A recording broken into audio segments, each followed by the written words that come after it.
Good morning. I'm Anna Maria Tremonti, and you're listening to The Current.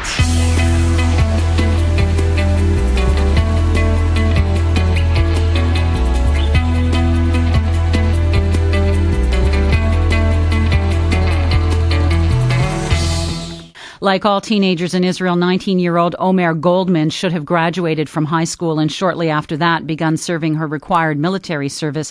But Ms. Goldman, who is also the daughter of a former deputy head of Mossad, Israel's external intelligence agency, refused to join the military. Omer Goldman is in Tel Aviv. Hello. Hello. On what grounds did you refuse to join the Israeli military? I refused to join the Israeli military because of he's being in the occupying territories and committing war crimes every day against the Palestinian community for his government. You have gone to jail for this. How much time have you spent in prison? 2 months. And you're not in jail right now. Why? Actually, I'm not in jail right now because in jail I lost a lot of weight. And they didn't want to take the chance of me disappearing there. So you're still, are you under some kind of house arrest or something then? No, I'm free right now, but all of my friends are still in prison. Now, you're part of a group of teens who have refused to join the military. How many of you have been arrested then? 9. 9 have been all going to jail. Shminitzim, what does that mean? Shminitzim means last graders in Hebrew, and because after you finish high school, when you're a last grader, you're supposed to join the army. And when we were last graders, we wrote a letter to the government explaining why we are not going to do that, and that we're conscientious objectors, and they still, they didn't release us, although they're signed on the 4th Geneva Mission, and they put us in prison. Now, of course, most teenagers, when they finish high school, go right into the military. What's been the reaction to your decision to be a conscientious objector? It's not good. People like my mom supports me, and my best friend was in jail with me, but all of my other friends and all the people in the street, it happened to me many times that people recognized me and attacked me. Even yesterday, I was doing an interview and someone attacked me in the middle. And it's hard. It's hard for me to accept that I accept people. I accept that there is a different opinion, and they are very violent, and they don't accept me being a pacifist, like it's a crime or something. Tell us what you think about what's going on in Gaza.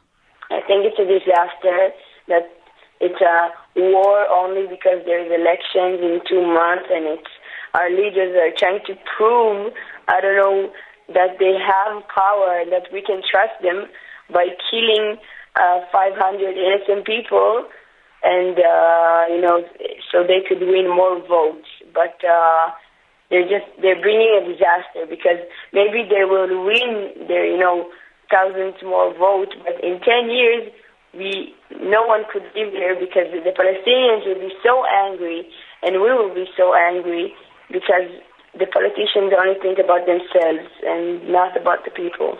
Now, your government says that it had to do what it is doing in Gaza because of Hamas firing so many rockets into Israel. I'm against Hamas as I'm against Tzahal, as I'm against the IDF. Using violence is not my language, and it's unacceptable. But going to this operation, Hamas is shooting on the Israeli cities like Sderot and Netivot, and it's bad. But you can't defeat a terror organization it's not going to work. You have no way to accomplish it. You're just going to make more terrorists. We tried to solve our conflict with violence for 60 years. And where did it bring us?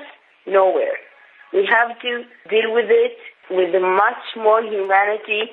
The IDF just 2 days ago bombed a school and killed 43 innocent people, which he knew were innocent. He knew were not Hamas.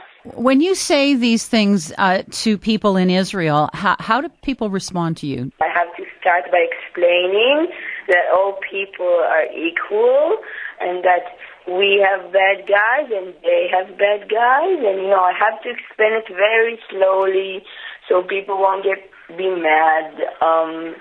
I have to explain that violence is not going to bring us anywhere. We can see it through history, and it's hard. It's like I struggle every day. Your father is a former intelligence agent with Mossad. What does he think of your views and your decision not to serve in the IDF? He's very disappointed. He's not open-minded.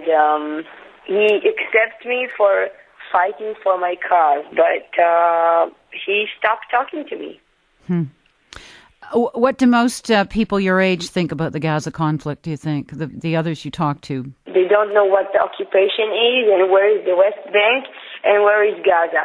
But suddenly, when there is a war and you talk about it on TV, so everyone is getting really nationalist, like, one nation, one people. What happens to you now, then? With what's going on now, when no one's doing anything about the fact that the government shuts us up, we're all going to be in prison soon. Last Saturday we did a demo of 10,000 people, and no one from the government even said anything. They didn't put it in the media. They're just ignoring what some of the people want. Okay, well, Omer Goldman, thank you for speaking with me today. Thank you. Bye-bye. Bye-bye.